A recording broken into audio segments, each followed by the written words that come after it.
Subscribe करिए हमारे channel target UP TET C TET को और बेल आइकन को दबाइए। हेलो फ्रेंड्स, मैं रेनू स्वागत करती हूँ आप सभी भावी अध्यापक एवं अध्यापिकाओं का आपके अपने channel target UP TET C TET में। दोस्तों, आज की इस क्लास में हम पढ़ने वाले हैं सस्वर वाचन। इसके पहले की क्लास में हम लोगों ने मौन वाचन के विषय में कंप्लीट पढ़ा था। वाचन दो प्रकार का होता है, मौन वाचन और सस्वर वाचन। और मौन वाचन में भी हमने गंभीर वाचन या गहन वाचन और द्रुत वाचन पढ़ा था। मौन वाचन का मतलब आपको पता ही है कि मन में पढ़ना।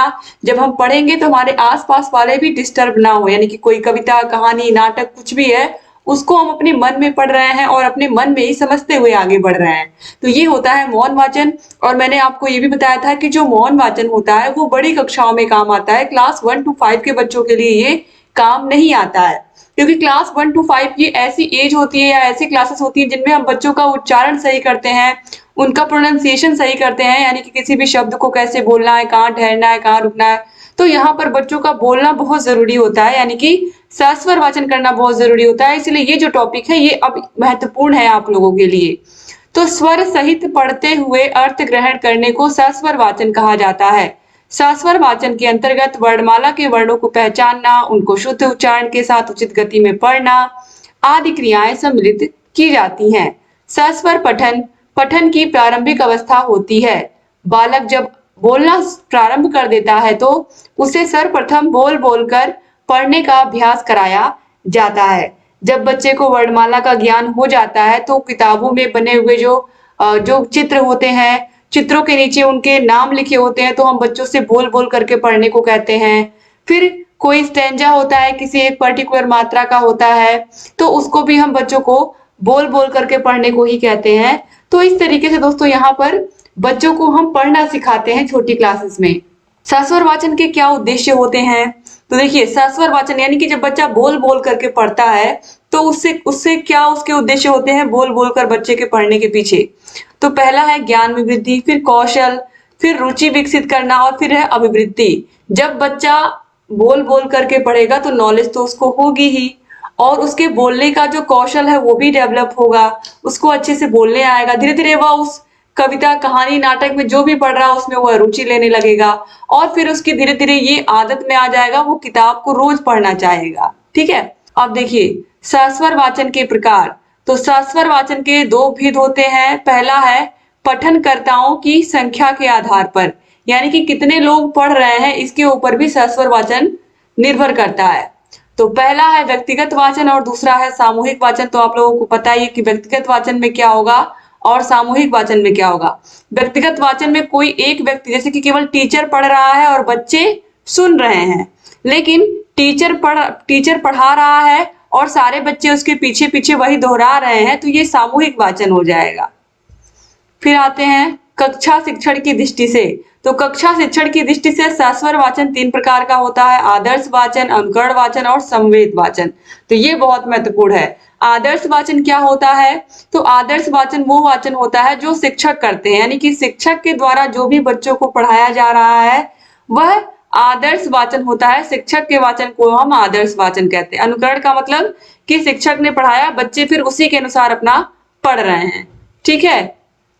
और इसी प्रकार से संवेद वाचन भी होता है। अब सस्वर वाचन के क्या लाभ होते हैं? तो देखिए, हिंदी शिक्षण में सस्वर वाचन से निम्नलिखित लाभ होते हैं। जो पहला है, इससे विद्यार्थी का उच्चारण शुद्ध होता है, उनकी झिझक दूर होती है और वे अच्छे वार्ताकार, प्रभावशाली वक्ता और सफल अभिनेता बनते हैं।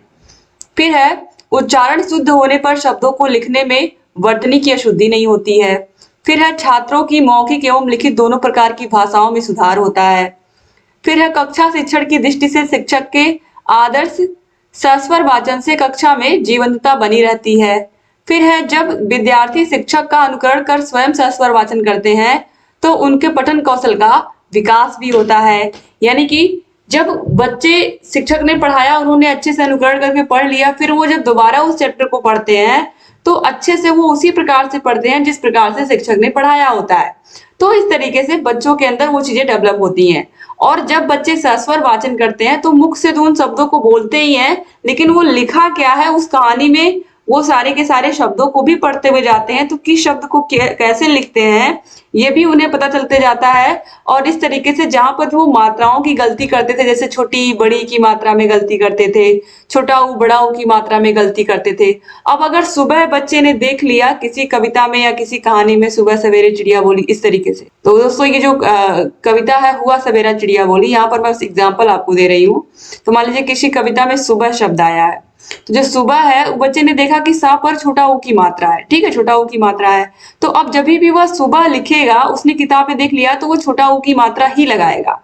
तो मौखिक विकास तो होता ही है, साथ ही साथ लिखित विकास भी, यानी कि बच्चों के दोनों विकास होते हैं सस्वर वाचन से। अब इसके बाद देखिए हम कौन सा टॉपिक पढ़ने जा रहे हैं, अनिवार्य संस्कृत में लेखन। तो अनिवार्य संस्कृत में वाचन सिखाने के साथ साथ लिखना सिखाने के कई लाभ हैं। प्रथम लाभ यह है कि देखना, सुनना तथा करना ये तीनों क्रियाएं लिखने के साथ साथ चलती हैं, अतः लिखना और पढ़ना एक दूसरे में सहायक हो जाते हैं। द्वितीय लाभ यह है कि लिखने की शारीरिक क्रियाएं पढ़ने को रोचक बना देती हैं। इसके बाद दोस्तों है लेखन का अर्थ। तो लेखन मतलब लिखना होता है, और लिखना मतलब जैसे टीचर ने कह दिया कि आज तुम अपने बेस्ट फ्रेंड के बारे में लिखो या अपने स्कूल के बारे में लिखो, तो बच्चे को जब इस तरीके का कोई ऐसे लिखने को मिलता है या किसी भी चीज पर, या तुम्हारा फेवरेट टीचर, इस तरीके से अगर टीचर ने दे दिया है तो बच्चे क्या करेंगे, उस पर अपना खुद का व्यक्तिगत राय लिखेंगे। अगर क्लास में 30 बच्चे हैं तो 30 बच्चे अपने अपने अनुसार उस टीचर के बारे में लिखेंगे कि हाँ ये टीचर हमें क्यों अच्छे लगते हैं, ये क्या पढ़ाते हैं, और भी क्या क्या क्वालिटीज है उस टीचर के अंदर, ये सारी बातें बच्चे लिखेंगे। ठीक है, तो जब आप देखोगे तो कुछ बच्चे ऐसे होंगे जो उनकी जो अच्छी क्वालिटीज होंगी उनको सबसे ऊपर उन्होंने लिखा होगा, और कुछ बच्चों ने क्या किया होगा, पहले उनका नाम लिखा होगा, उनका क्वालिफिकेशन लिखा होगा, वो कब से स्कूल में पढ़ा रहे हैं, इस तरीके से कुछ बच्चों ने पूरा इन्फॉर्मेशन देने की कोशिश की होगी, और कुछ बच्चों ने उस निबंध में बस यही लिखा होगा कि ये टीचर कब आए थे, कब गए, इसके अलावा इनकी क्या क्या हॉबीज हैं, इस तरीके से भी। और कुछ बच्चों ने क्या किया होगा, केवल उनकी उनकी क्या अच्छाई, आखिर वो टीचर मुझे क्यों अच्छे लगते हैं, सिर्फ वही चीज वो बच्चे लिखेंगे। तो ये जो लेखन कार्य होता है ये भी एक कौशल होता है। कुछ लोगों को लिखना बहुत अच्छा आता है और कुछ लोग बहुत अच्छा नहीं लिख पाते हैं, या बहुत अच्छी उनकी क्रिएटिविटी नहीं होती है, तो ये भी एक क्या होता है, क्वालिटी होता है। ठीक है, तो आप समझ ही सकते हो कि कितने सारे लेखक हैं जो कितना बड़ा बड़ा पुरस्कार लेकर के आते हैं, तो उनके अंदर लेखन कौशल है तभी तो, क्योंकि सभी लोग तो उस तरीके से नहीं लिख सकते ना। तो लेखन भी क्या है, कौशल है। तो यहाँ पर जैसे मैंने कहा कि कुछ बच्चों के अंदर होता है, चीज डेवलप होती है कि वो बढ़िया से कहानी कविताओं को लिख पाते हैं। तो जब व्यक्ति अपने भावों एवं विचारों को लिखकर अभिव्यक्त करता है तो उसे लेखन कहा जाता है। अनिवार्य संस्कृत भाषा के लेखन की प्रचलित व सर्वमान्य विधि देवनागरी लिपि है। तो आपको पता ही है कि हिंदी की भी जो लिपि है वो देवनागरी लिपि ही है। देवनागरी लिपि में हिंदी एवं संस्कृत की ध्वनियों की बनावट एवं उच्चारण में अत्यंत सूक्ष्म अंतर है, इसलिए छात्रों को हिंदी भाषा का ज्ञान होने के बाद भी उनसे संस्कृत लेखन में गलतियां हो जाना स्वाभाविक है, क्योंकि जो हिंदी का जन्म हुआ वो संस्कृत से हुआ है, तो संस्कृत कहीं ना कहीं बहुत ब्रॉड है। संस्कृत लेखन संबंधी त्रुटियों को कम करने के लिए छात्रों को लेखन अभ्यास कराने की बहुत ज्यादा आवश्यकता होती है। संस्कृत भाषा अगर अच्छे से सीखनी है तो संस्कृत में लिखित अभ्यास बहुत जरूरी है, वरना संस्कृत हम सही से नहीं सीख पाएंगे। यही चीज यहाँ पर बताई जा रही है। अब लिखने के क्या सामान्य उद्देश्य होते हैं, तो लिखने की शिक्षा का प्रमुख उद्देश्य, लिखने की शिक्षा का प्रमुख उद्देश्य या लेखन का शिक्षा में प्रमुख उद्देश्य क्या होता है, बालक को इस बात की योग्यता प्रदान करना कि वह अपनी भावनाओं और अनुभूतियों को लिखकर अपने शब्दों को व्यक्त कर सके। पहले जब टेलीफोन, मोबाइल या ये सब चीजें नहीं होती थी तो लोग चिट्ठियां लिखते थे या लेटर लिखते थे, तो लेटर के माध्यम से अपने भावों को, विचारों को लिख करके अपने सामने वाले व्यक्ति तक उसको भेजते थे। और आज उसी का स्थान किसने ले लिया है, मैसेजेस ने ले लिया है, जिसमें हम मैसेज टाइप करते हैं। तो यहाँ पर जो लेखन कौशल है वो पहले इस तरीके से लोग करते थे, लेकिन जिस तरीके से धीरे धीरे टेक्नोलॉजी आती गई हमारे जीवन में, वही चीजें क्या हो गई, धीरे धीरे बदल गई। अब कोई लेटर लिखते हुए जल्दी आप किसी को देखोगे नहीं, वही जो ऑफिशियल चीजें होती है, कोई एप्लीकेशन लिखना होता है तभी व्यक्ति इस तरीके से कोई लेटर लिखता है। लेकिन अगर अपने प्रियजनों को हमें कुछ भी करना होता है तो हम उसको मैसेज कर देते हैं या फोन पर बात कर लेते हैं। तो इस तरीके से दोस्तों यहाँ पर धीरे धीरे जो लेखन का उद्देश्य है वो भी क्या हुआ, लेखन की का उद्देश्य तो नहीं चेंज हुआ, लेकिन जो लिखने का तरीका है वो अलग हो गया। पहले हम कागज पर लिखते थे, अब हम मोबाइल पर टाइप कर रहे हैं। बालकों ने पढ़कर, सुनकर या मौखिक भाषा के माध्यम से जिन शब्दों का अर्जन कर लिया है उसका प्रयोग करने का उन्हें अवसर देना चाहिए। इस प्रकार छात्र इन शब्दों का प्रयोग करना सीख सकते हैं। अब लेखन के विशिष्ट उद्देश्य क्या हैं? तो विशिष्ट उद्देश्यों में सबसे पहले दोस्तों यहाँ पर आप देखिए है ज्ञान संबंधी उद्देश्य। छात्रों को लिपि, शब्द भेद, शुक्ति, लोकोक्ति और मुहावरे का ज्ञान कराना। जैसे कि लेखन कौशल किसी का बहुत अच्छा है, उसकी राइटिंग भी बहुत अच्छी है, तो उस बच्चे को अक्सर होता है कि अगर थोड़ा बहुत उसने गलत भी किया तो भी टीचर उसको इग्नोर करके उसको पूरे मार्क्स दे देते हैं। तो इससे लेखन कौशल ही तो है उस बच्चे का कि उसको फायदा हो गया। तो इस तरीके से जो लेखन कौशल है वो कहीं ना कहीं हमेशा हमें काम देता ही है। छात्रों को शब्दों की शुद्ध वर्तनी, वाक्य रचना के नियम, विराम चिन्हों, संधियों एवं समासों का प्रयोग एवं साहित्य की विभिन्न विधाओं एवं उनकी विभिन्न लेखन शैलियों का ज्ञान कराना। तो दोस्तों लेखन, जो लेखन कला होती है या लेखन होता है, लिखना होता है, उसके अंतर्गत बच्चों को कहाँ कहाँ किस तरीके से हमें पूर्ण विराम लगाना है, कहाँ अल्प विराम लगाना है, कहाँ पे हमें प्रश्नवाचक चिन्ह लगाना है, कहाँ पे विस्मयादिबोधक चिन्ह लगाना है, ये सब लेखन कौशल में ही डेवलप होते हैं। इसके अलावा बच्चों को मुहावरे का प्रयोग कराना, लोकोक्तियों का प्रयोग करवाना, ये भी लेखन कला के अंतर्गत ही आता है। ठीक है, तो इस तरीके से लेखन की जो विभिन्न विभिन्न विधाएं होती हैं, चाहे वो नाटक हो, कहानी हो, ये सारी चीजें हो या फिर कविता हो, ये सब क्या है, ये सब लेखन की अलग अलग क्या है, साहित्य की विधाएं हैं। और इन सब का बच्चों को ज्ञान कराना भी लेखन का उद्देश्य होता है। अब कौशल संबंधी उद्देश्य क्या होते हैं? छात्रों को शुद्ध उच्चारण, उचित आरोह अवरोह एवं समझ पूर्वक सस्वर पठन करने और पूर्ण मनोयोग के साथ मौन पठन करने में निपुण करना। छात्रों को विषयानुसार भाषा शैली का प्रयोग करने और अपने विचारों को तार्किक क्रम में अभिव्यक्त करने में निपुण करना। अब रुचि संबंधी उद्देश्य देखिए क्या होते हैं। तो लेखन के रुचि संबंधी उद्देश्य निम्नलिखित है। पहला है छात्रों में साहित्य अध्ययन एवं स्वाध्याय के प्रति रुचि उत्पन्न करना। छात्रों में अपने भाव एवं विचारों को लेखनबद्ध करने की रुचि उत्पन्न करना। फिर आता है अभिवृत्ति संबंधी उद्देश्य। देखिए छात्रों में भाषा एवं साहित्य के प्रति आदर व अस्थायी भाव बनाना और उनकी सृजनात्मक शक्तियों का विकास कर उन्हें भौतिक रचना की ओर प्रवृत्त करना। फिर है छात्रों को समाज, देश, जाति और धर्म के प्रति संवेदनशील बनाना। तो अभिवृत्ति मतलब क्या? जैसे अब हमारे आसपास कोई घटना होती है तो कुछ लोग उसका बहुत अच्छे से वर्णन कर पाते हैं, बहुत ही अच्छे से उसके बारे में पूरा डिटेल से वो लिख भी पाते हैं। तो ये क्या एक प्रकार से लेखन कौशल है। और ये कैसे आई? जब व्यक्ति ने बार बार अभ्यास किया, धीरे धीरे उसकी आदत बन गई, उसे वो हॉबी लगने लगी, उसे अच्छा लगने लगा। तो इस तरीके से यहाँ पर जो लेखन है वो जब हमारी अभिवृत्ति में आएगा, हमारी रुचि में आएगा, हमारे कौशल में आएगा, तो ऑलरेडी हमें अच्छे से लिखना आ जाएगा। अब लेखन अभ्यास के सोपान क्या हैं? तो देखिए छात्रों को शुद्ध एवं सुंदर लेखन का अभ्यास निम्न सोपानों द्वारा कराया जाना चाहिए। सबसे पहले है अनुलेख या अनुलिपि। अनुलेख का अभिप्राय है किसी लिखावट के पीछे या बाद में लिखना। अनुलिपि अभ्यास पुस्तिका की प्रथम पंक्ति में मोटे एवं सुंदर ढंग के अक्षर, शब्द या वाक्य लिखे होते हैं तथा नीचे की पंक्तियां रिक्त होती हैं। छात्र ऊपर की पंक्तियों के में लिखे अक्षरों एवं शब्दों की नकल करके नीचे की पंक्तियों में लिखते हैं। जैसे कि हमने लिख दिया एक सेंटेंस, सबसे ऊपर वाली लाइन पर मैं लिख के दिखाती हूँ, हम सब स्कूल जाएंगे। बस मैंने ये लाइन लिख दी, कक्षा 3 के बच्चों को मैंने ये ऊपर लिख करके दे दिया इस तरीके से रेड पेन से। अब बच्चे क्या करेंगे? अब पूरी कॉपी में वो हर लाइन में ऐसे ऐसे ऐसे ऐसे हम सब स्कूल जाएंगे, हम सब स्कूल जाएंगे, इस तरीके से वो बच्चे लिखते हुए नीचे चले आएंगे। तो यहाँ पर इस तरीके से ये हो जाता है अनुलेख या अनुलिपि। तो नीचे रिक्त स्थान होता है जहां पर बच्चे उसको लिख करके फिल करते हैं।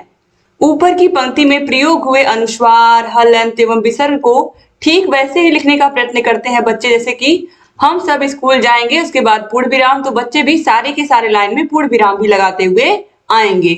तो देखिए यहाँ पर ऊपर की पंक्ति में लिखे अक्षरों की भांति ही सुंदर एवं सुडौल अक्षर एवं मात्राएं बनाने का प्रयास करते हैं। अब प्रतिलेख या प्रतिलिपि क्या होता है?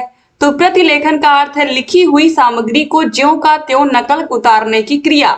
पहले विद्यालयों में प्राथमिक स्तर पर प्रतिलेखन का बहुत महत्व था।